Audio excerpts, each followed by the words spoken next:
world where we are constantly trying to navigate how to live, why should we live? But more than anything, we're constantly trying to find ourselves reflected in society. Now, a lot of people have written books, we've watched series, we've heard people talk about things that we can relate with. Today on Bua, we are discussing a book that so many young, old, middle-aged women in South Africa could relate with. The book is titled Unbecoming to Become by the author, Ayanda Borotho. Ayanda, welcome to Bua. With me, your host, Nkuhlekonke Watu. Thank you so much. Thank you, Watu. Thank you for having me.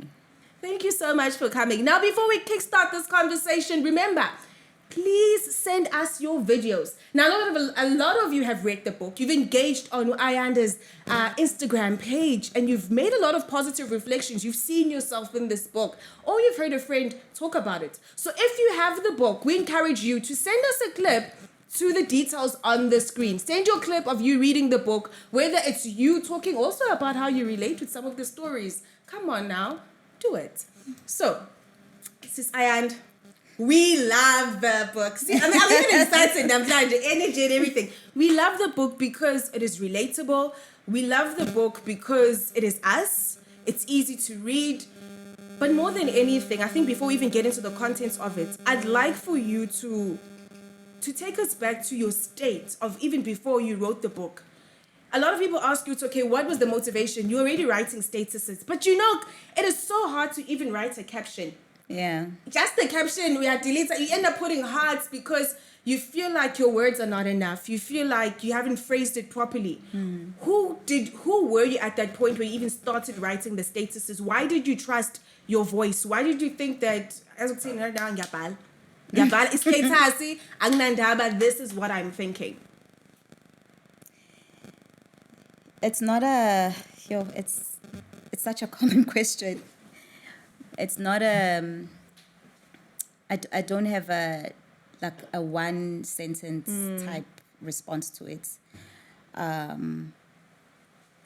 almost really can't remember who I was, but I know that I wasn't who I was becoming, and also who I ended up being here now, even after writing the book. I know that those were two different people that I know. But so I didn't grow up thinking I'd ever write a book. That I never grew up thinking I'd ever write a book. That was never in my plans.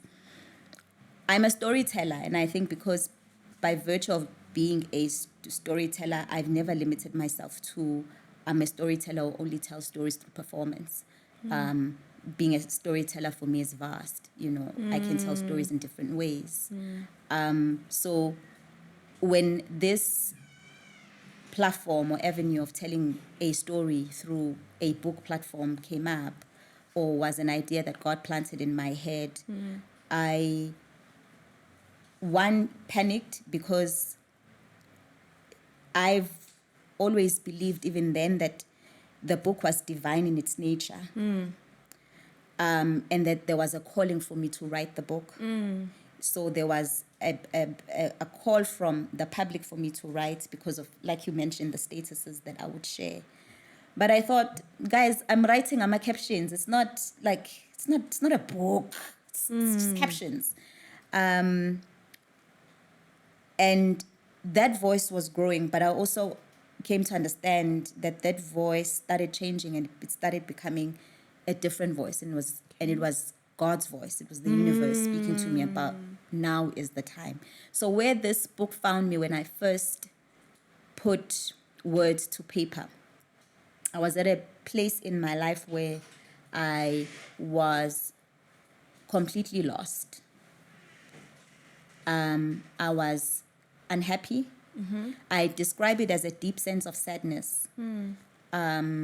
And I didn't understand why I was sad, because from the outside looking in, there was a lot going well for me. You know, if you gauge marriage as an achievement, I was married. If you gauge having children as an achievement, having a family, I had a beautiful family.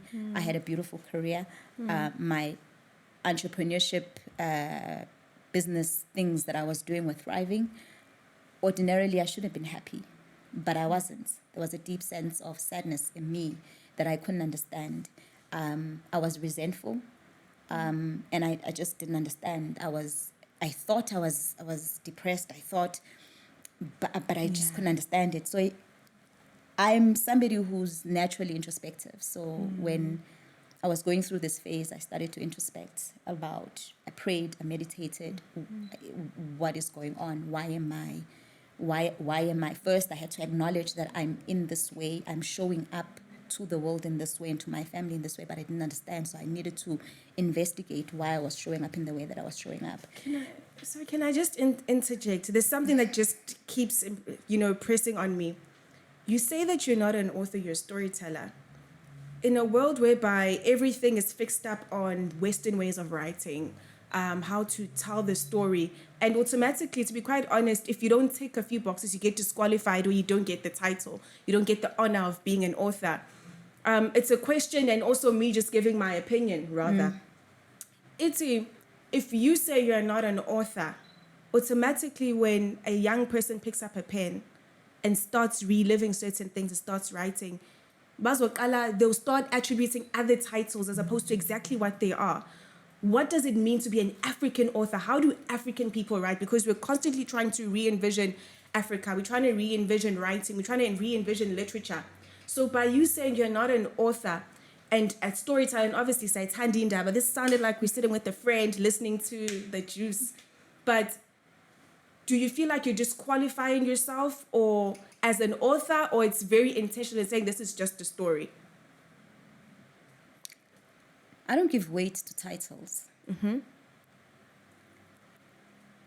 You can call me an author because yes, by virtue of having written the book. I think what I'm trying to say is I did not grow up thinking I would be an author, that I would write. So yes, I'm an author now because I've written a book.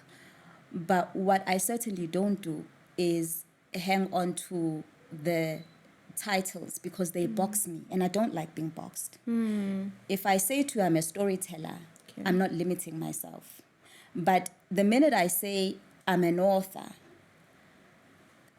then I box myself into the box here being an author, and there's an expectation that comes with that because now people are expecting another book.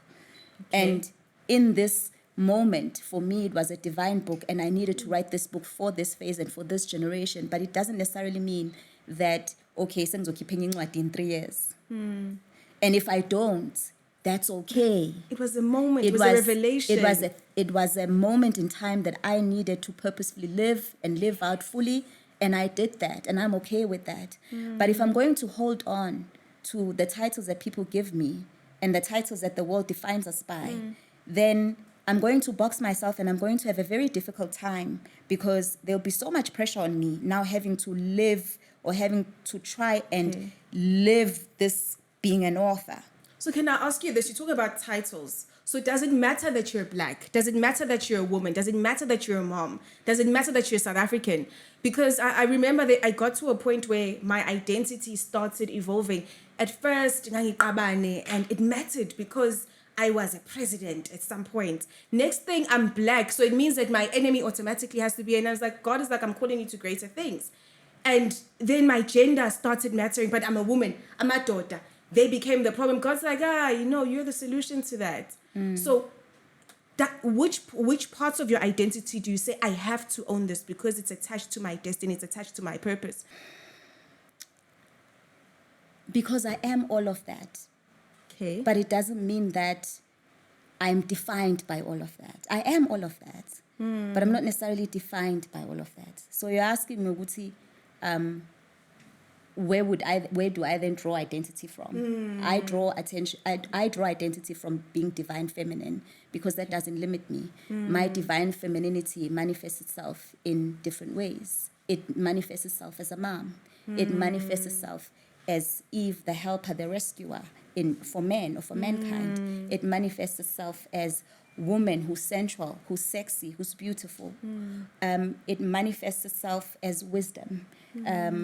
That comes with age or kokobe to leadership. Yeah, it manifests itself in so many ways. So for me, what encompasses who I am is divine femininity. So here's the thing. You started off by asking me where I was when I wrote the book. Yes.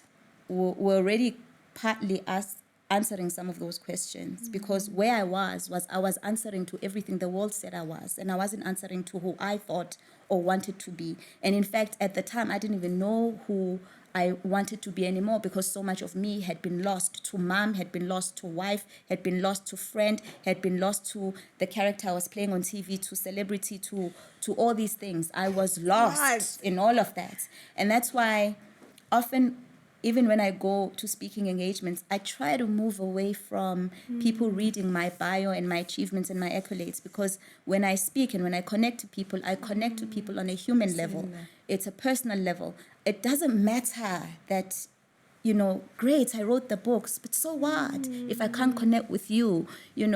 Great, I'm on television. It's great that I'm but it does. All of those things don't matter, don't mean anything if I can't connect with you on a personal level.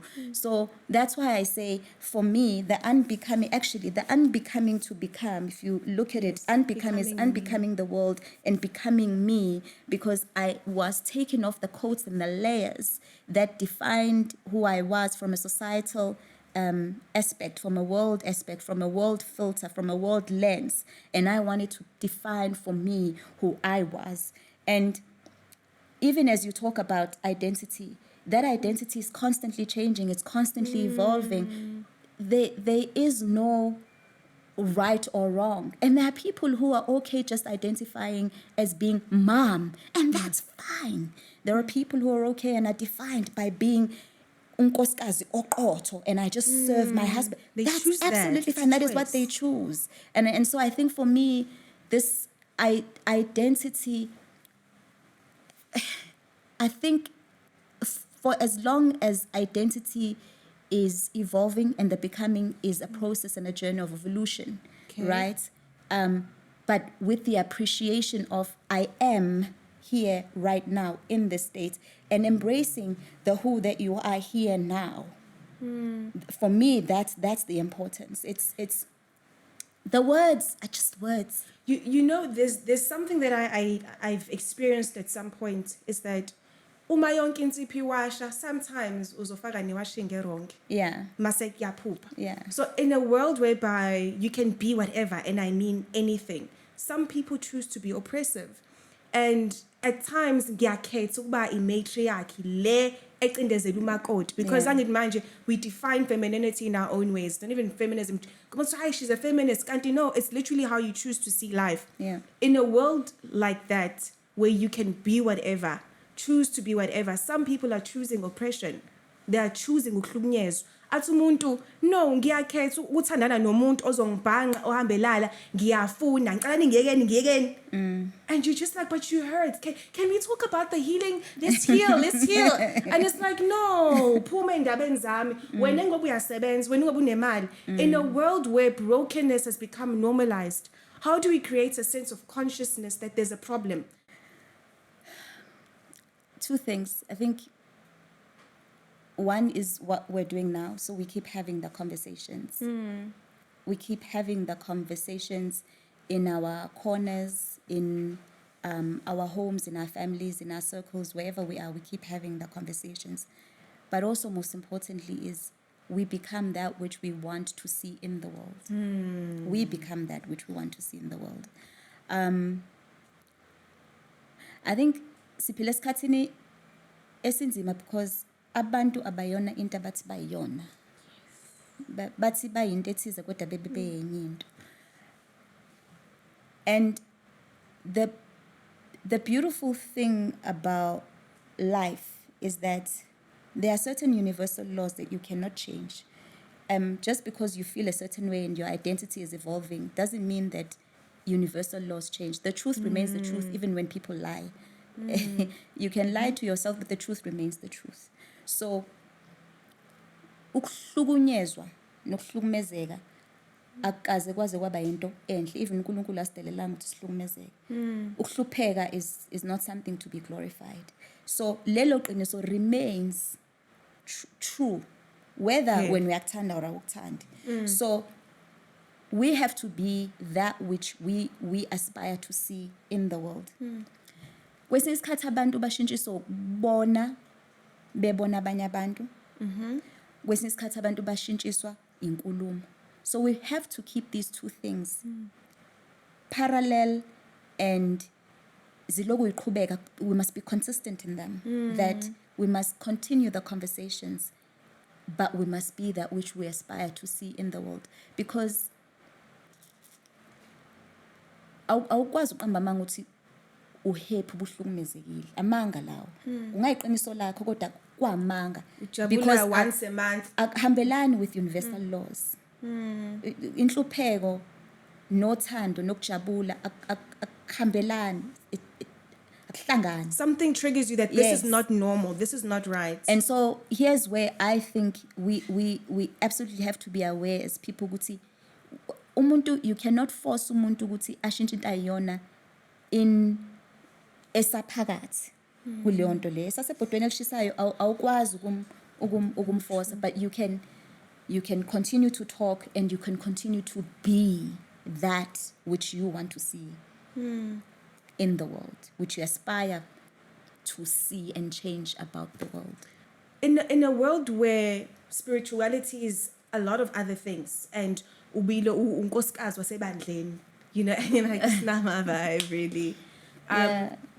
How do you unbecome in a world where spirituality is almost ambiguous? Because I do believe that a lot of people are anchored in some thoughts, in some theory that, okay, where do I begin?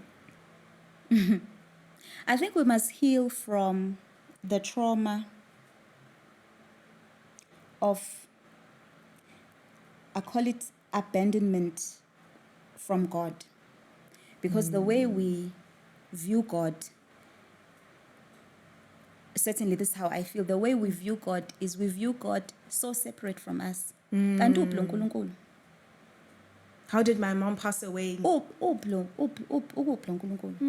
Right. So I think for me, the beginning of that journey for me is about the same God. If I can answer that this God is in me and is not separate from me, then it means this God wants what is best for me. So what is it that I want for self? But we must start by not separating God from self. Because manje uNkulunkulu simbuka njengale ndoda phetheni what a sword ngesizulu inkemba uphethe inkemba laphana nentshebende emhlophe uzophanisha, condemn, you've sinned. Simbona as leyo nto leyo, yebo? And I think if we create a paradigm shift of understanding that God is not separate from who we are. God is not separate from us. And that God would not want for us what would harm us, what is not best for us. Asiqale lapho. What does God want for me? And in that place where I was when I started to write the book, it was a questionnaire. So, and this is a question that's captured in the conversation I was having with God in the beginning when I said, God, is it true that if we are created in your likeness and image, and I'm paraphrasing, would it then be true that you manifest yourself twice as a superior God in men and as an inferior God in women? And it was that question that I had to answer, because God then says to me, find yourself, and there where you find yourself, you will find me also, and you will find your answers. So it was about finding the God self in me. Hence, ngithi kwena, the worldly titles ngiyawezwa, o ma, o sisi, o author, o ban. But for me, divine femininity is what captures all of it. Because in the head of divine femininity, I can show up in all of these, and I'm not limited. I'm limitless in my God state as a divine feminine being. When you talk about cancel culture, I see how we're constantly cancelled. And if we're not cancelled in society, we cancel ourselves. And we could call it dethroning. But in reality, how do we navigate in a world where we don't see ourselves? It's a very deep question. I don't claim to have Answers. a true answer for it, and I also don't claim to have the right answer for it.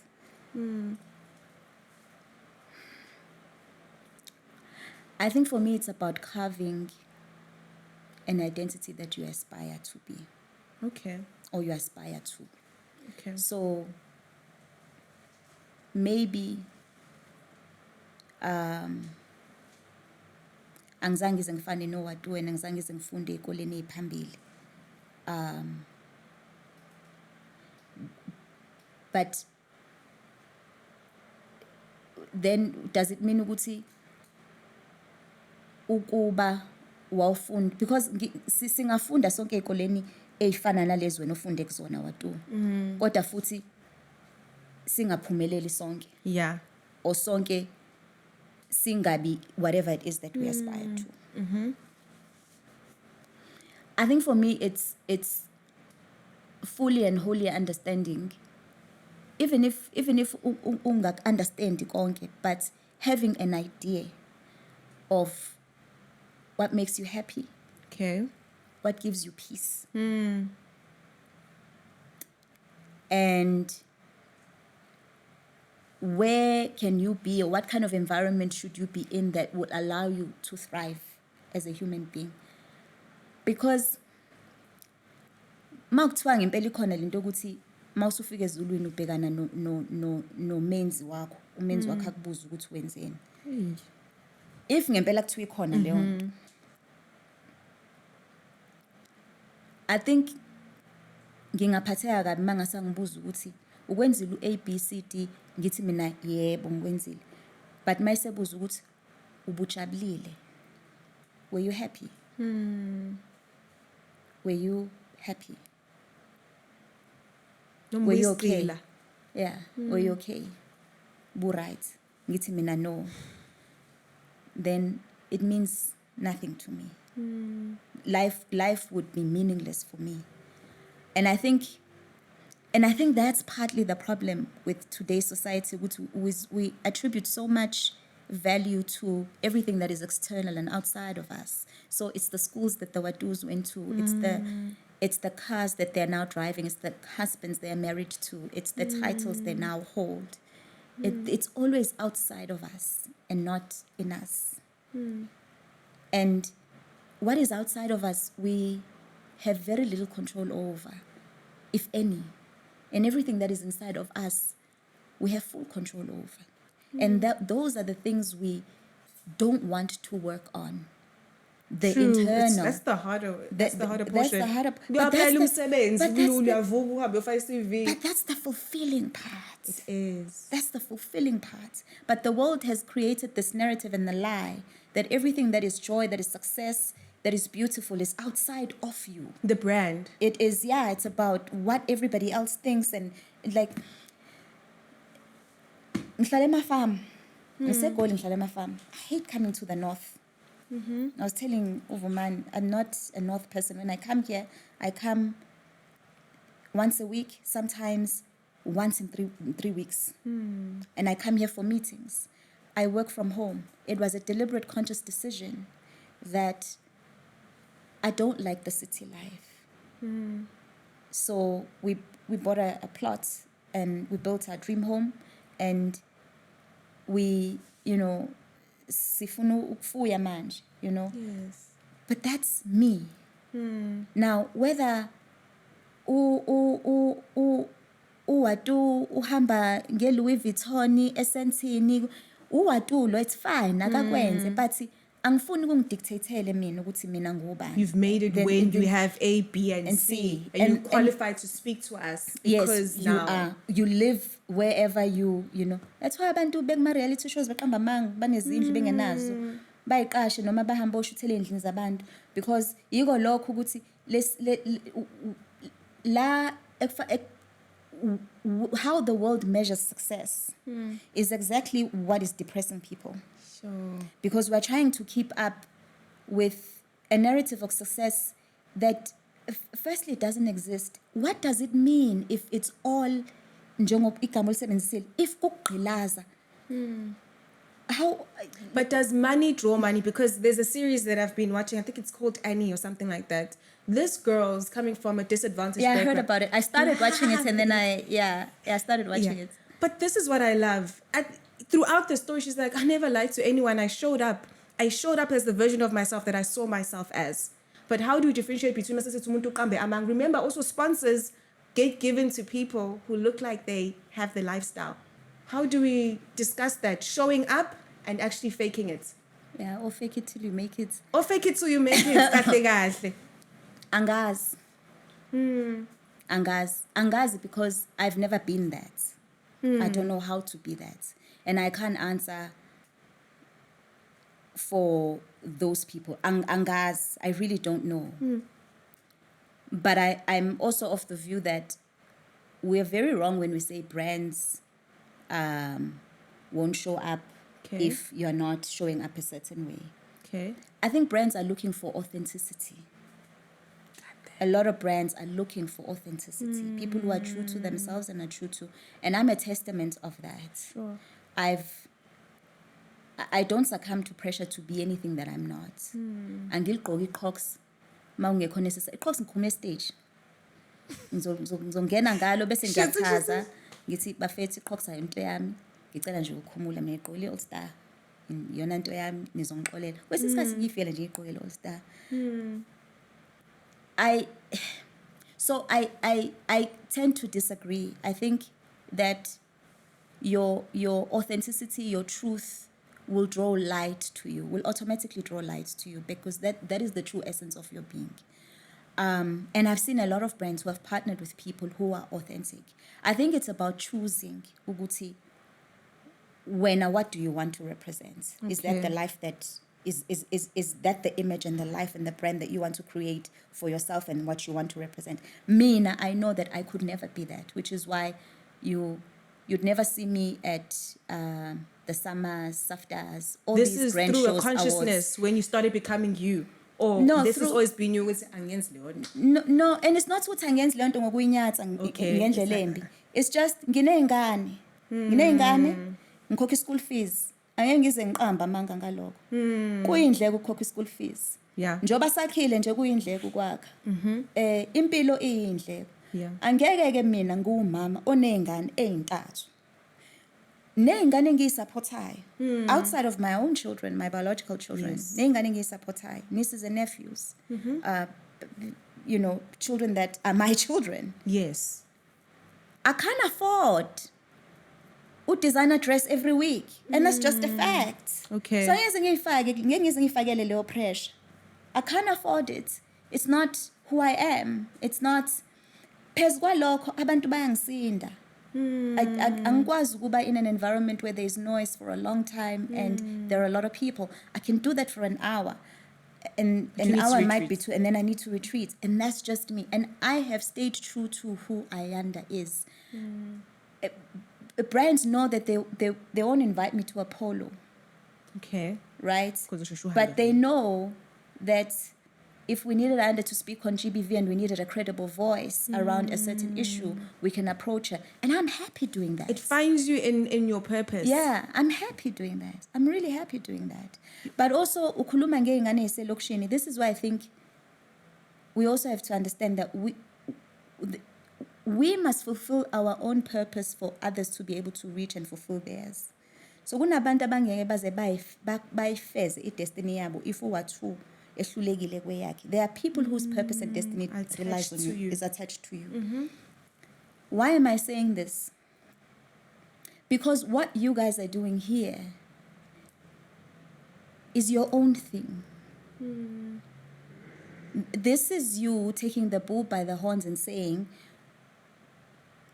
even if Mzansi has not opened the platform, even if SABC has not opened and given us that platform, but we can do this, and we're going to use whatever resources we have to do this. And this is why I'm here, because I also understand the power of collaboration, right? And what that does for others, for all of us, right? So this is where we now, as Indle Nsundu, have to understand ukuthi in this space, because sikhuluma nge-media manje ngiyacabanga Yes, ngoba sikhuluma sina. yeah, in this space to reset the status quo, we have to disrupt the status quo. And this is disruption, because this is not the norm. You haven't gone the normal route. This is disruption. To reset the status quo, we have to disrupt the norm. And in disrupting the norm, we create a parallel system and a parallel world with our own rules. Because the problem with what currently exists is that we have to play by everybody's rules. But with the system that we're creating for ourselves, we're playing by our rules. So, knowing the challenges as we do, knowing the challenges as the people who are executive producing this show, you go into this business with the understanding that there's a limit to accessibility because certain people don't show up in a certain way, so doors are not opened for them. Because you have that understanding, because that was once you. We operate from a place of pain. You operate from a place of, I'm paying it forward. Okay. Right. So this is why this is important, that we have to disrupt the status quo. We have to disrupt it and not play the game, but create our own game. And this is creating a new game. I want to ask 2 questions, but let's just get into this one because we're here. How do you differentiate? You're speaking about you have people that you support, and khona izinto sesithi i-black tax, but has that been a title given to us? Because in reality, some people were disappointed when Nkuhlekonke because kuwena they saw you as an investment. How do we differentiate between black tax and ogniguela back home? I think we can't underestimate what apartheid did to our people and our families.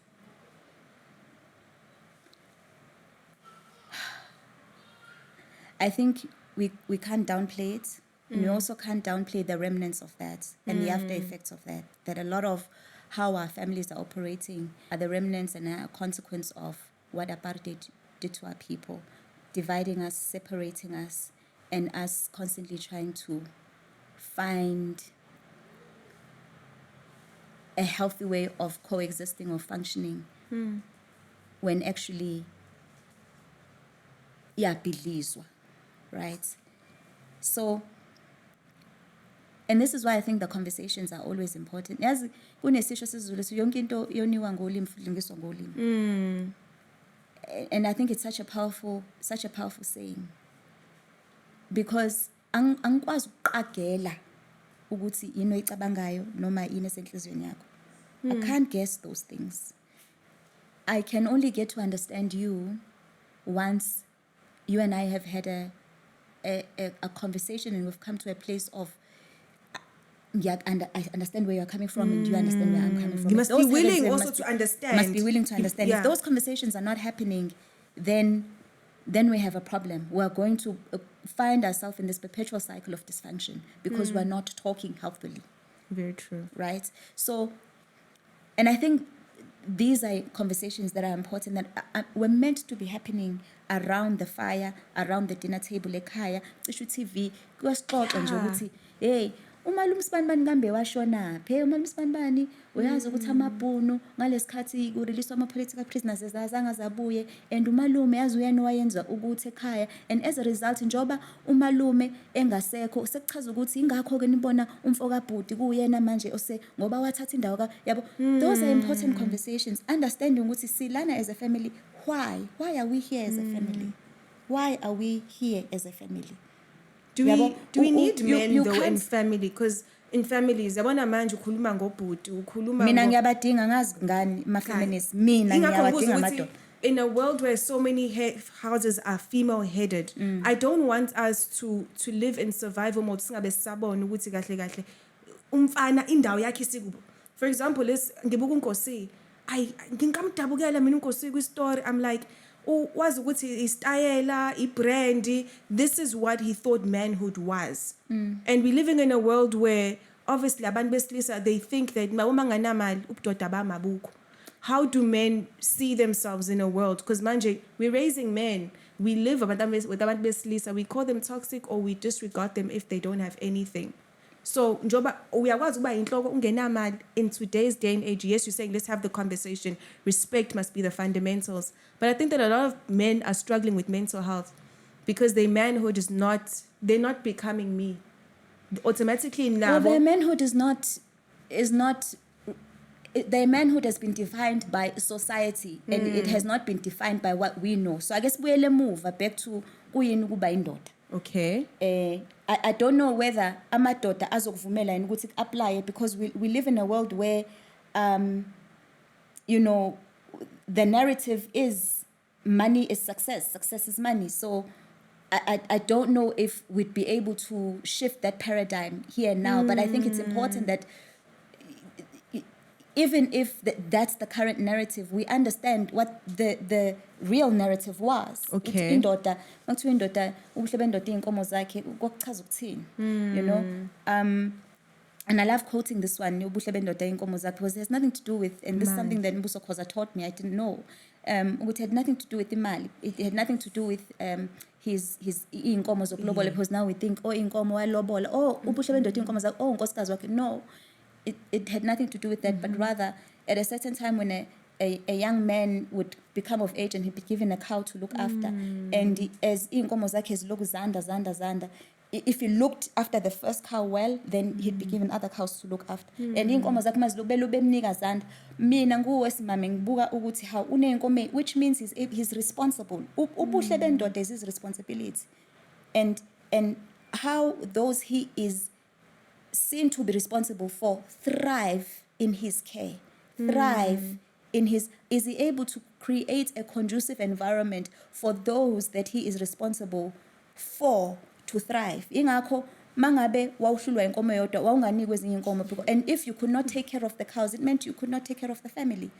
How can you have a family if uhlulwa inkomo? Yes. Yabo? So asibuyele lapho ekutheni ubuhle bendoda nobuhle bababa ukuthi mina ngiyindodakazi, mina ngumama, reach my fullest potential. This is where the world has twisted it, where now men feel threatened by my light, they feel threatened by my power, and he then wants to dim my light, not understanding ukuthi if I'm not, it's a reflection on him. If I'm not okay, if his children are not okay, he's a failure. If your children have family's pride, not because they own you, but it's your success. Ubuhle bendoda busemndenini bakhe. It has nothing to do with imali. Ngangizwa kuthiwa masiya ezulwini uNkulunkulu indoda uyoyibuza ukuthi umkakho unjani umkakho, ziphi ingane zakho, uphi umkakho. Izoqala lapha i-conversation. Ngiyangizwe lapha, ngangizwa kusho njalo.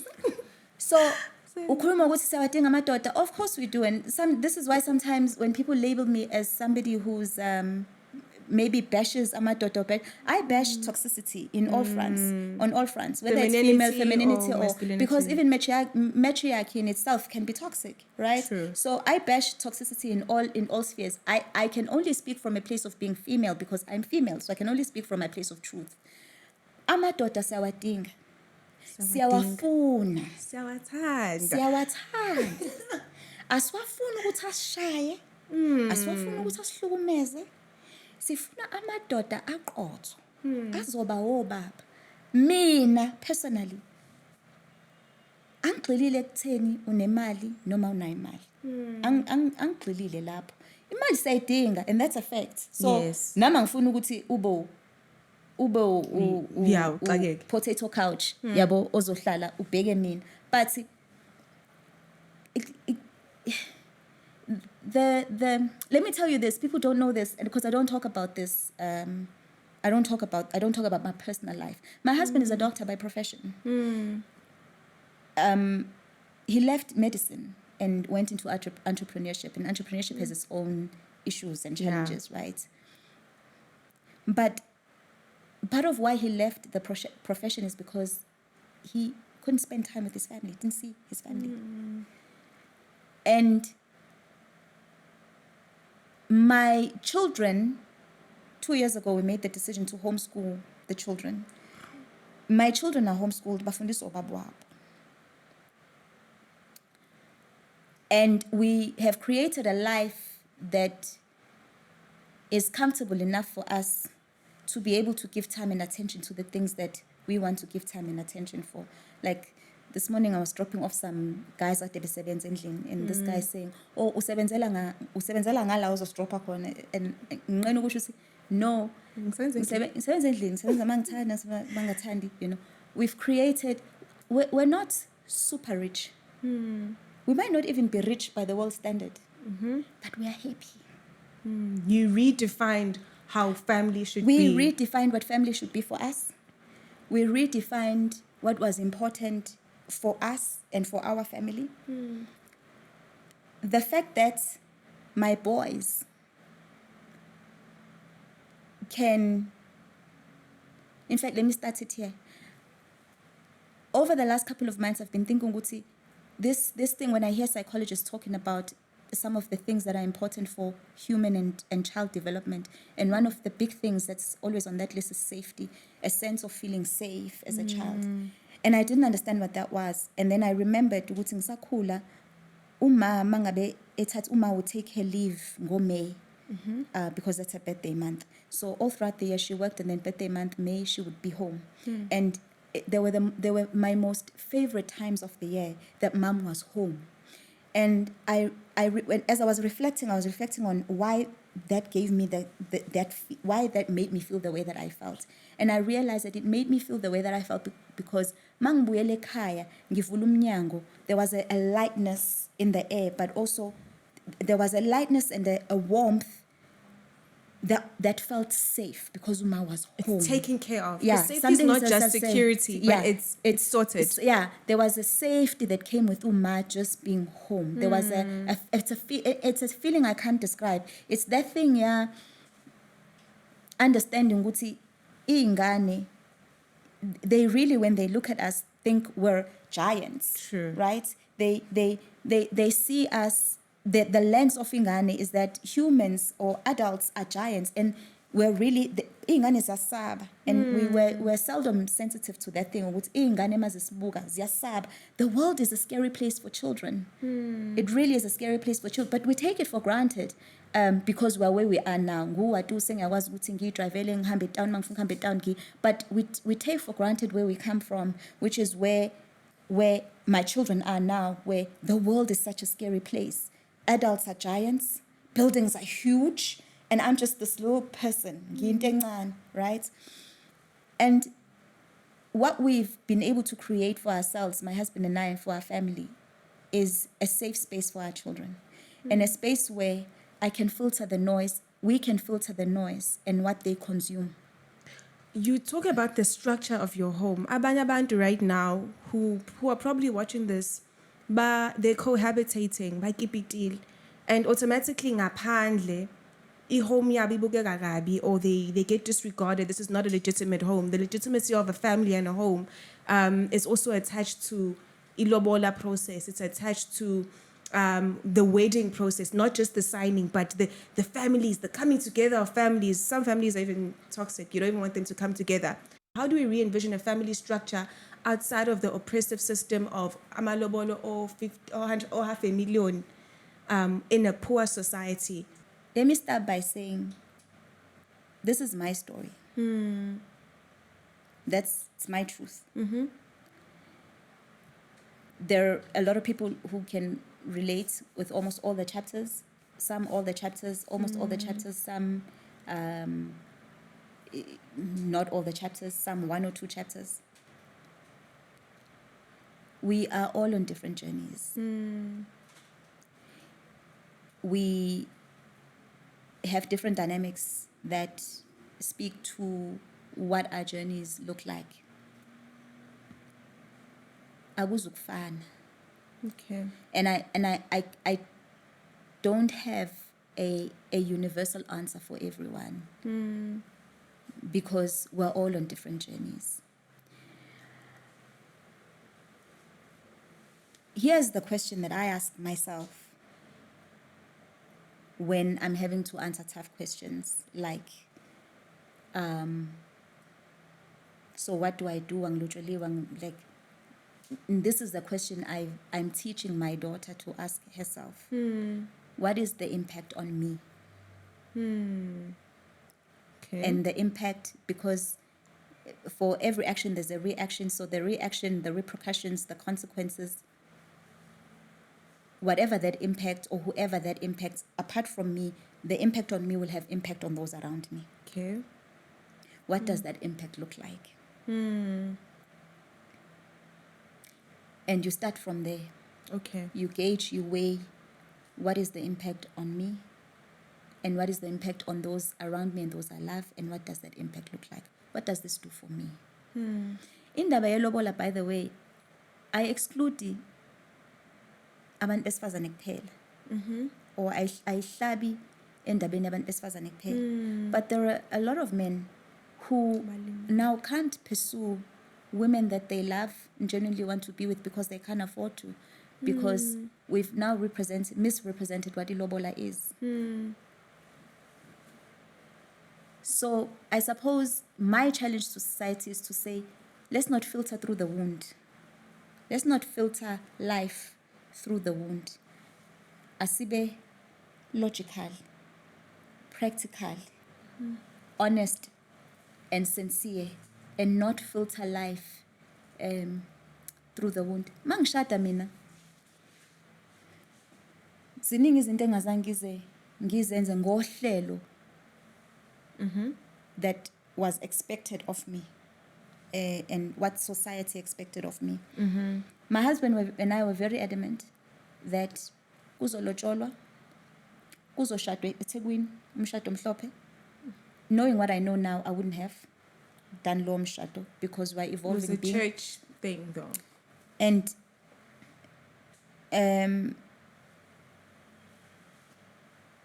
then sizo eMaseru ngiyongeniswa. Okay. We were very clear with that's what we wanted to do.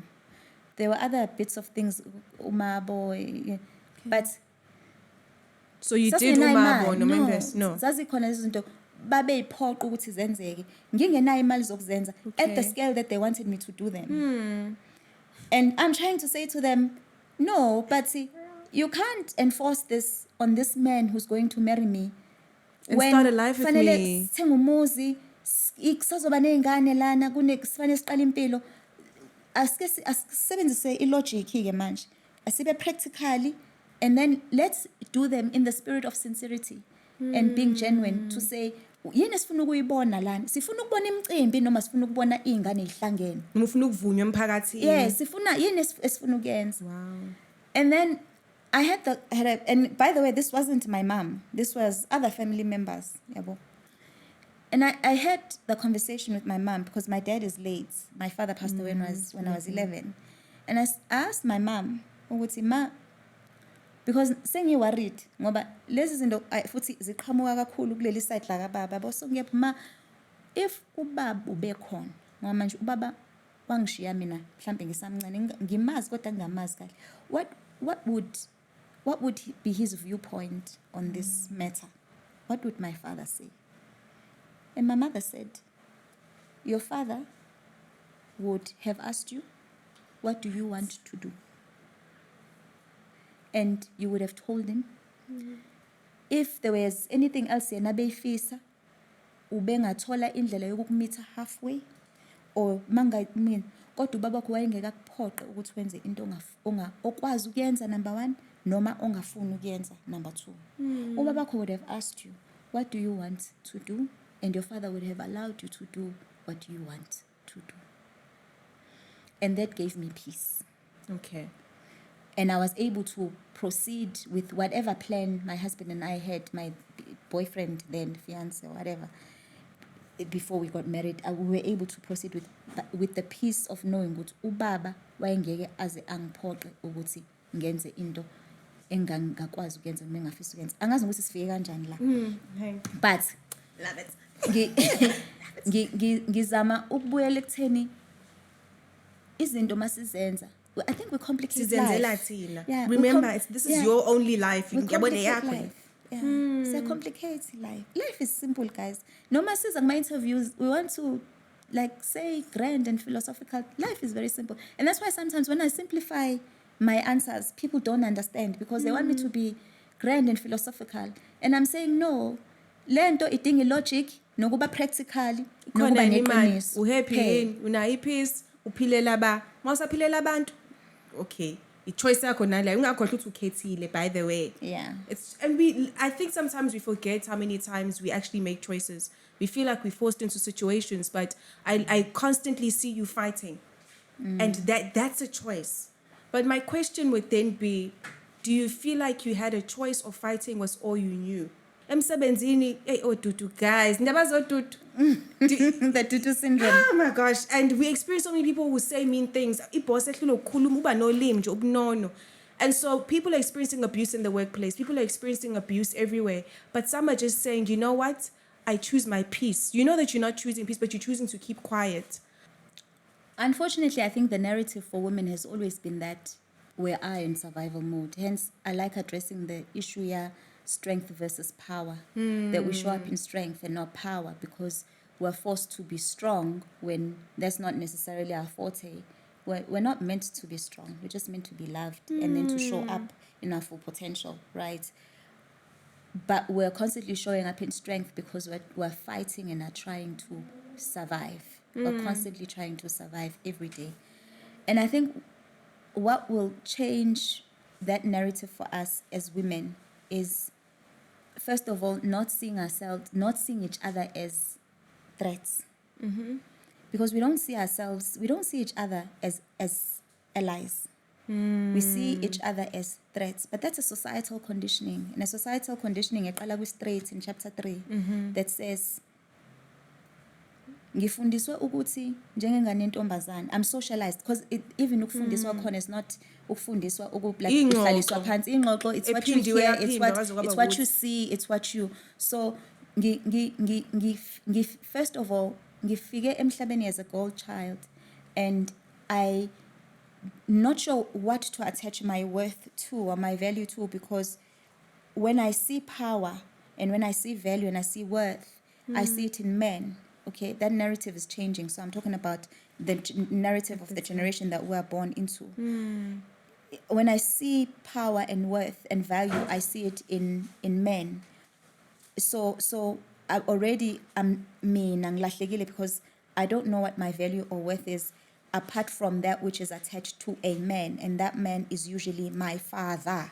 Right? Ngikhule ngaphansi kwesandla sika baba noma, even though esikhathini esiningi ubaba bese kuba uma bese kuba yingane. Okay, so I already have a psychological power narrative in my mind that says ubaba uma ithina. Okay, and if mina ngingane yentombazane, mina eyami level ye power ne worth iyolingana nekama engaphansi kwekababa. If ngingane yomfana eyami level ye worth ne power iyolingana nekababa engaphezulu kwekama nodadewethu. Ngikhule ngazi ukuthi or socialize into understanding that my value, my worth is attached to umuntu wesilisa oseduze kwami. Ayikho ingane edeleleka njengengane entombazane engena ubaba elokishini. I know that was my experience. I read that. Mungenawo nje ubaba, mungenabo obhuti. Awuna protection. Ayikho ingane edeleleka njengengane engena ubaba engena ubhuti elokishini. Nomuzi ongenaso isithunzi njengomuzi ongenawo ubaba. Okay. But by the way, umuzi mawungana sisithunzi, does it mean that usuyasheleka isinomi kanjani? Konke lokho noma wakho yasheleka konke kushele kuma kushele kufika noma ebusuku nje bafike bazongqonqoze windini konke lokho. My mother went through all of that. Amadoda surrounding azongqonqoza la ewindini ebusuku, you're just like bamemeza izinto inappropriate phambi kwengane, umuntu ashela ingane ukhona umama. Yeah, konke. You know, uzoshela isinomi kanjani because well uzongiceba kuba, you know, babafowenu bancane nginami or siyalingana nabangibasabi. But okusalayo nayo ubaba wena uzohamba uyomtshela. So ayikho ingane intombazane ideleka njengengane engenayo ubaba. Yeah. Okay, udlule lapho iworth nokuzazi emphakathini nokuba umuntu emphakathini is attached to umuntu wesilisa. True. busungena esitejini sokujola. In between, there's a whole host of things about how you dress that we don't hear for the boys, about how you must take care of everyone. Is it I wash you with the domestication issues that you were alluding to? All of that. In between, there's all of that, but I'm just highlighting the big milestones. Then ufika stage in isigabeni sokujola. Uma ufika esigabeni sokujola, what happens? I-division phakathi kwethu sabantu besifazane iqala lapho ngoba siyafundisa ukuthi kune straight urechte main chick kuno side chick umakhwapheni owazanayo ne straight Kodwa uzona nabangani? ngisho as in bayazana yabo u-straight uyazi ukuthi ukhona wamukele ukuthi mhlambe ukhona yabo izinto esibuye sixabanele la endlini ukuthi ukhona yabo ngoba phela uyaba i-straight noma ushadile by the way phela South Africa la kunzima uba straight noma ushadile so then kube no side chick makhwapheni o understandayo who is trying to climb up to a status as a main chick trying to outdo main chick and then ke kuba no ushintshi ke uhlweza ke laba oyakubona mangabe ubhampile i-straight sisekhaya emafarm main chick uya groove ukudinelwe bese ubhampela ushintshi. Those are categories that we grew up understanding elokishini in life generally. Those are categories that we grew up understanding. So already the power dynamic is introduced and socialized into us and understanding what as women as fun. What as fun? What as women as fun? Emehlweni endoda as fun. And right now all of us besifana siphuma endlini kodwa la emgwaqweni ngenxa asafani and isonke la sisilwela uguy number 1 position number 1 position. This is where the division, the socialization of division and seeing each other as threats rather than as allies is a narrative that is embedded in us as women, because this is a narrative that is embedded at that stage. Sisabancane sikhule nayo. Mase sikhulile, in corporate spaces we call it the pull head down syndrome. We call it or mean girls. We call it it's part of our socialization. That's why it's so hard to get rid of. It's so hard to get rid of. And unfortunately, it is where we are going to fail the most, because amadoda into ayi-understandayo is the power of collaboration. We don't. Bazwana bengazani, but they choose. You walk into the room knowing that we're here to get along. In corporate spaces, there is what we call farming, corporate farming. Men plant each other in different positions, in positions of authority, where they can channel business and monies into finance, to circle here. We are yet to get to that stage as women. I look at Africa and I look at leadership, and I mean, I once posed this very uncomfortable question at a GBV conference I was facilitating, and there were a lot of women in leadership in political structures. And I posed the question here, how is it that in the 20 however many years of our democratic journey as a South Africa, in fact, in the years where as Africa, so many of our countries are not democratic, are not under colonization. How is it that in a continent where 54 countries in Africa, I think it's 54 countries, we have only seen, as of I think last year, the recent female president of, don't remember her name, but we've only seen 7 female presidents in Africa. And in South Africa, to talk about a female leadership still needs the solidarity of men. No, sizovunyelwa amadoda. Ding permission. Sisazovunyelwa amadoda sinokuthi siphathe noma sibuse. Into engeke nje ziyenzeke.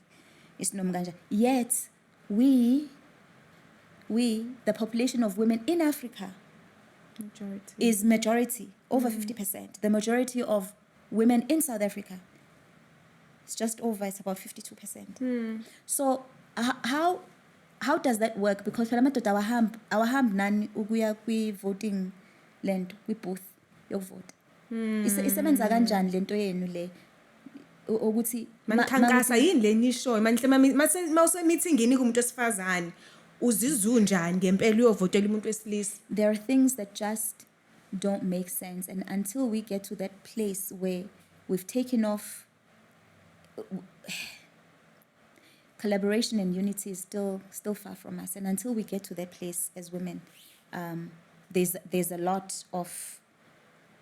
How do we get there? This is just something that's been coming up automatic in my generation now. People, by the way, I'm a 90s baby, just so that you guys know. In our generation, it's acceptable where people are now aspiring for it. You even talk about how so accept ukuthi empilweni nje abantu besibahlule ukuthi baso rather legitimize lento lena. I know that it's a very sensitive bona abahluleke nokuthi anganti abantu wena uhlukusha ukuthi awuyiphethe kahle umuntu esilisa ingoba nje imizwa ukuthi nje abantu besifazane bayakwazi ukufihla abantu besifazane bayakwazi ukufihla. It's not ukuthi so is accepting isithembu our way of accepting defeat, or is it collaboration? Collaboration over. No guy noma no girl. As legitimate man. So legitimate noma siya collaborate high or so sisa kuze singalokho sibanga amandla so babizo unkosikazi manje. What's the vision?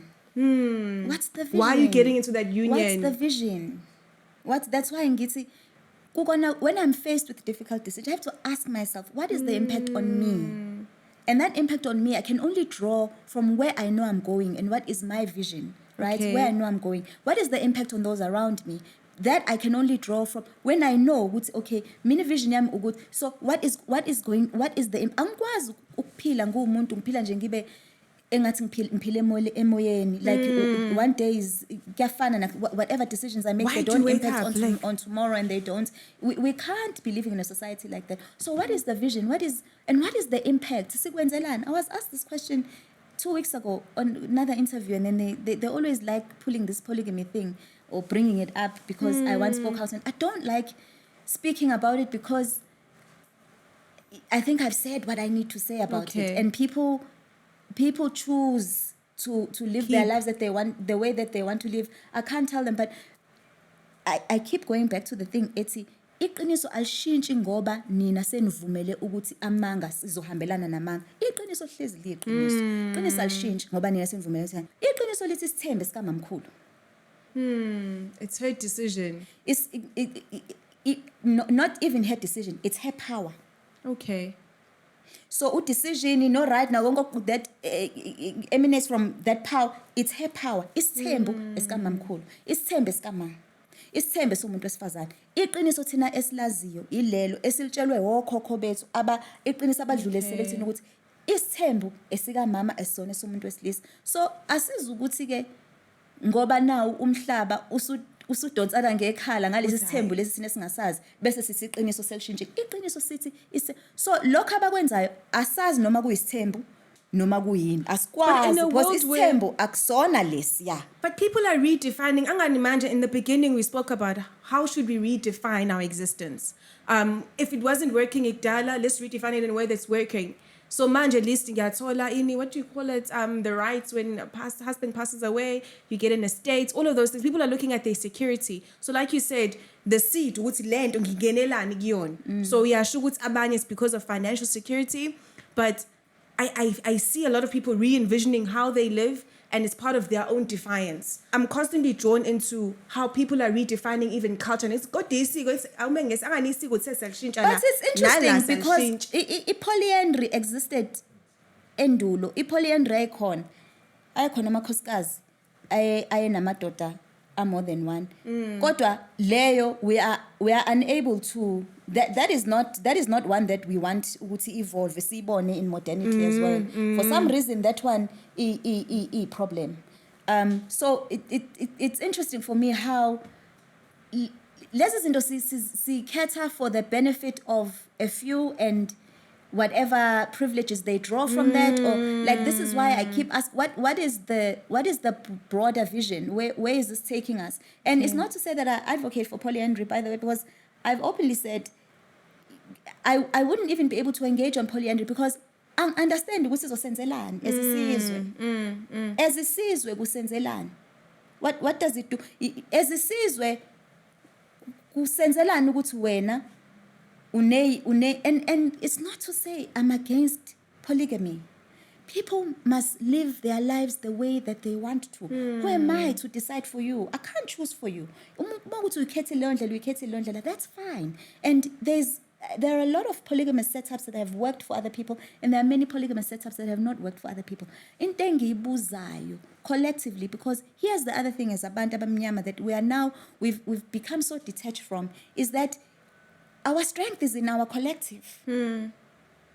Our power is in our collective. A collective identity? A collective identity and a collective narrative and a collective vision. So, because isilungu sathi kuthina uwena nomndeni wakho. Sengibuyela nuclear family uwena nomndeni wakho. High walls, suburbs. Ake ungashawa uzufe wena. Yes. Uphuza amanzi ungenakho ukudla endlini. Kukhona ukudla ka next door. Impilo thina singayazi abantu abamnyama. Esingayi-understand as abantu abamnyama because sikhuliswa ngathi kanjalo. Thina sazi ukuthi we are a community and our strength is in the community. So mase sisukele kulezi zinto siyaqala sibona inkinga. Lezi inkinga sizibonayo manje because there's no sense of community. We've actually taken away the social engagement and that social intimacy, and we've reduced that, and we've increased this social media, which is not people, which is not real. So when I ask the question, what is the vision? Ngoba it doesn't matter if your vision is to have 20 kids, that's fine. But at the end of the day, usawedwa as ubaba. Yiziphi ingane kufanele zikudivide ka-20 zingakhethanga zona ukuthi sifuna ubaba sizomdivide ka-20. So hence I ask, what is the impact of my decision on those I say I love, on those around me? Apart from myself, what is the impact linked to my vision? But what is the impact on those I say I love? Okay. We have to ask those questions. The problem yet as a society is we don't introspect. We're socialized to mangabe sinenkinga and challenges. When things get tough or when we're asked tough questions, we get angry. And then we just live with the anger, and then we live with the anger, and then we're angry for life, but we don't solve anything. We're not taught to process our decision making. It's a huge problem. It's something that ingane should be taught at junior high. It should be classy. Process your emotions. How to process your emotions your so thoughts. that you make better decisions for yourself. Awukwazi ukuvuka nje nomane.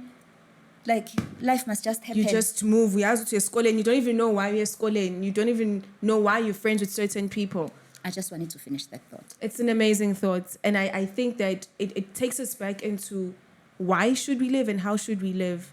Firstly, a lot of takeaways. I'm going to summarize it. It would be just, disrespect. Summarizing a lot of thoughts here. But because this is about a book, we can have a lot of conversations based on just things that are happening in society. I feel like we talk about a lot of red tapes in the industry of just book writing. One of the previous authors, Umlaud, that we've interviewed, he says that the manner in which he wrote was disregarded by a lot of formal bookshops where he didn't use capital letters. And it's like, why do you write like that? But he was defying the current narrative of what an author looks like, what an author writes like. For you as a woman, because it's an identity that you've chosen to embody. So now you're a woman, now you're Black, and you're writing about your lived experiences. You're a storyteller, which is important for us not to redefine you. For us, it's no, but you need to be an author.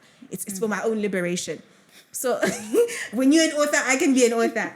Yeah. So with all that said, question, how has it been like being a writer in South Africa? How have bookshops received you beyond just umuntu losekhaya, the actual people that you were writing for? Because we get the book, young women get it, oh mama get it, people who are wounded and at home are like, actually I could relate with this chapter. But when it comes to the formalization, the monetization of this craft, because when you're in the arts, a lot of people in the arts are suffering and they're failing abanye to monetize their gifts. So you go and be a public speaker, but you're not getting the money. For people expect you to volunteer because you're just speaking. People don't see the value of your thoughts, the amount of reading you do, the amount of, because it's not just you writing your thoughts, you research, because these are sensitive matters. So how have you experienced monetizing this craft within the arts? How have you experienced accessing major distributors within South Africa, so that if someone else is thinking about writing a book, because we should, they get to know, how did Ayanda, someone who was on, on TV, someone who has a real story, someone who's just a woman really, how did you experience it in South Africa in 2019? It was a confusing time for me because, first of all, I didn't quite understand why I was getting the reception that I initially got from big book retailers, right? There is this notion that, oh, because she's on TV, right? Yeah, Should be she thinks easy. no, so people think it should be easy, but then there are people on the other side of the gate who are like, who said she's an author? Who said she can write? Ooh. You know, so there was that. Sure. But then there was also the red tape and the oppression that comes with, this is your intellectual property, your gift that is not serving you. Because I don't know if you know how the writing or the book industry works or the publishing industry work, but as a self-published author, I get to, I'm very involved in making sure that this book comes out like this, right? So it's The like, because I'm texture and self-published, so I did my own shoots, I wrote it, it was edited, I paid for all of that. But then the big issue is distribution. Because I can have this gold mine and it can sit here and nobody will have access to it because the platforms won't allow you, because the platforms don't think you're worthy. And that's where the bulk of the issues are and the challenges are, is in the distribution. So they don't care if people want the book, because people would go to a bookshop but they can't find the book. So I don't know if you know, but at some point we started a campaign called, it wasn't a campaign, but we basically told people to go and demand the book. So abantu basebengena ey'tolo. No, but like bahlanye, like go and find hlanye. How did I miss that? Yeah, like it was a big thing. So people would go to shops and because we told them what the narrative was, we told them what they were trying to do. There were bookshops that were not displaying my book. They were keeping my book in shelves, like Cohabitation. So and there were also other bookshops who said, when they were asked why they were keeping the book they said it was one of the most stolen books. Like Abantu Mabengena, it was one of those books when it first came out. So like Abantu Babeyintshontsha kakhulu. So it was one of those books that they put aside. Yes. So there was also that explanation. Sure. But I did experience a lot of I'll call it resistance. It's not an embracing type of culture in this space where, you're a new author, you're an upcoming author, and we see that your book has received great reviews and great, like, we really, like, we must support you. It got the support that it got eventually because I fought. I fought, and I fought because I didn't want them to recognize the book because of who I was. I wanted the book to be recognized because of what it was doing. The contents. And the people had spoken. And I said, you're not going to deny the people who have found merit in this book and invalidate them by minimizing what this book has done for them. So I fought on that basis. My partner and I, Nobuntu, fought on that basis, and we fought for the books. But it's brought us into an interesting space because now we know and we understand the dynamics, and that authors barely make any money. My books made a lot of money, and I'm not afraid to say that, but it hasn't made me a lot of money. It's made other people rich. Of the turnover that this book has turned over in the last 2 years, I've probably only seen 10% of that. Sure. Yeah. And everything else, it goes to distribution and it goes to the retailer. So the retailer takes about 45% of what I make. So if we want to display on 300 rand, it retail it to 45%. That's almost half. And then the distributor takes 25%. And then I still have to print and then give it to the distributor. And then the distributor distributes it to the retailer. So then there's the printing aspect or the printing cost that I then forfeit from whatever's left. And this is why I'm talking about resetting, because what we absolutely have to understand as Black people is that the systems in place, whatever the systems may be, were not built for us. They were not built to benefit us as Black people. The systems around distribution, the value chain of literature, value chain of content, even on television, they're not built to serve us. They're built to serve whoever. So this is where we then have to challenge ourselves as to, okay, how do we come up with a system that supports us and that is about our agenda and about our mandates and what we want to see and want to achieve. And this is where we are. So I run Avad Media. We did our first production. We've been doing productions, private productions. Our most recent production was Mobile, but we're now really heavily into publishing. Okay. Into publishing distribution, especially because we have books. Our people read, but our people can't access books. So what happens is we have a little conference in Nyana, Yamakoskazi Gupi, and then you 10, I always used to wonder how certain authors, international authors, would tell you, I bought an island, and ngihleli on my island, and now I'm getting, and it's taking me. I wrote this book, and it was a bestseller, and now I'm ngihleli on some island that I bought. My life changed completely, and then it's taken me another 3, 4, 5, maybe even 10 years to write another book, and then I just live off that. I'd always wondered, but you see, the system is not. It's built for them. Yes. They already have a step in the door in within the capitalist system. Yeah. Bias, we can't. Why the principles I speak about in this book are universal principles. They're universal lessons. It's a universal language. Corporate is corporate. Corporate is corporate. Culture is culture. Women are women. Everywhere. Pain is pain. Everywhere. Right? So why can't my book be if Michelle Obama can sell her book here, why can't I sell my book in the US? Why can't I sell my book in the US?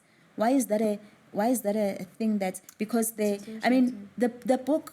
the book was shipped to the US because we had a lot of interest in the US, in Africa, Nigeria, Kenya, in Saudi Arabia, South Africans who lived abroad. Yes. Right?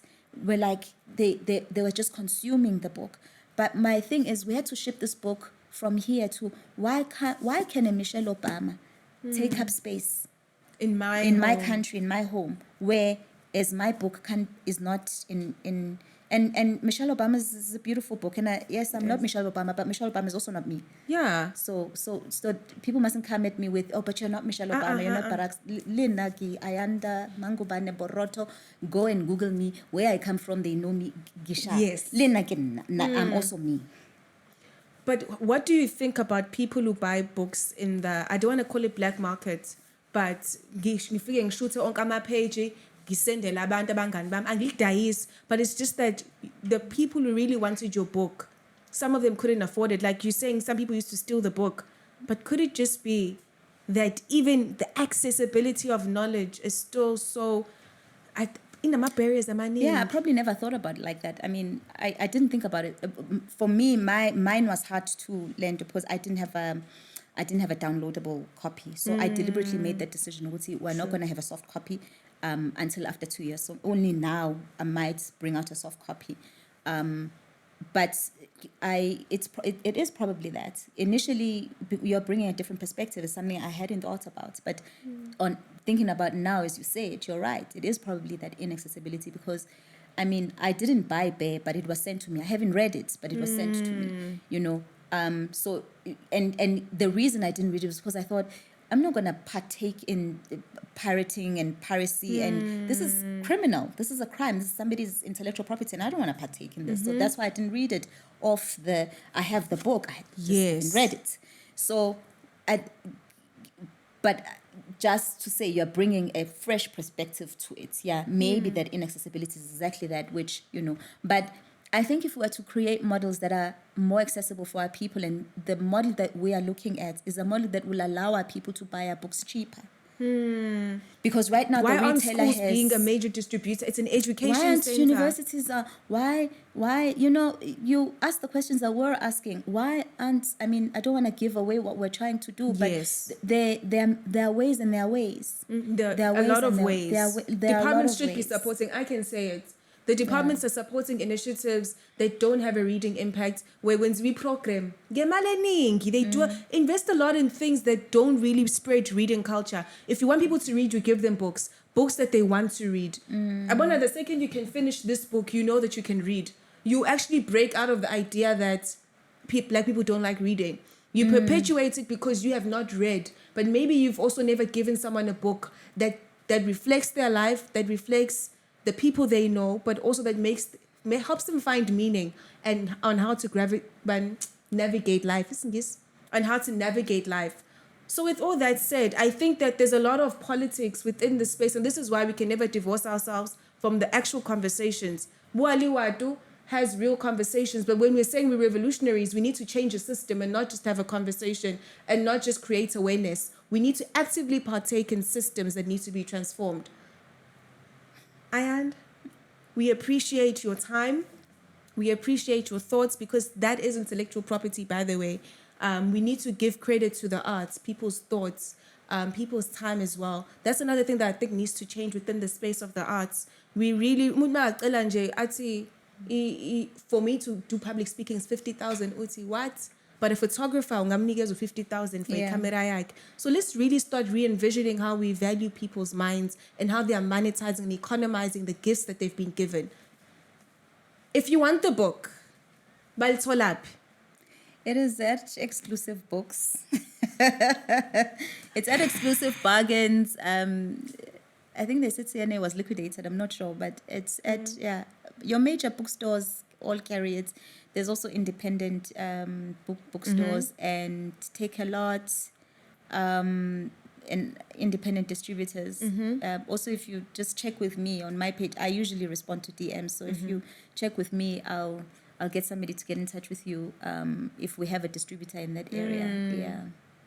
So get the book. Again, if you have the book already or you're going to go and purchase it, please do. If you have readings that you want to submit of any of the chapters, if there's a chapter that you can relate with, send us a submission, comment on all of these conversations, and trust me, I'm sure you guys can relate. But one thing that I do want young men to understand is that this book will open their eyes. This is not just a book for a woman and by a woman, but young men will be conscientized about the realities and the lived experiences of women and just the narrative of how a woman has navigated life. We appreciate you sharing a big part of you. No, I don't have any secrets left. This is all of them. So huge part. So anybody that comes for me, I'm like, it's in the book. It's in the book. Thank you so much, You're Ayanda. welcome. Thank you. And also, please do follow her on her social media handles. You have a lot of interesting conversations, important conversations that I think touch on these chapters. So the conversation hasn't ended. Buwa will still be here with you. These conversations don't end. This is a reference of what you are going through. But if there's a book that you want to recommend to us, please do contact us. If you're an author, please contact us on the details on the screen. And that's it from me, your host, Nkuhlekonke Watu, ntuli. Follow us on our pages on YouTube, Facebook, Instagram. I'm Nkuhlekonke Watu, ntuli. Thank you for tuning in.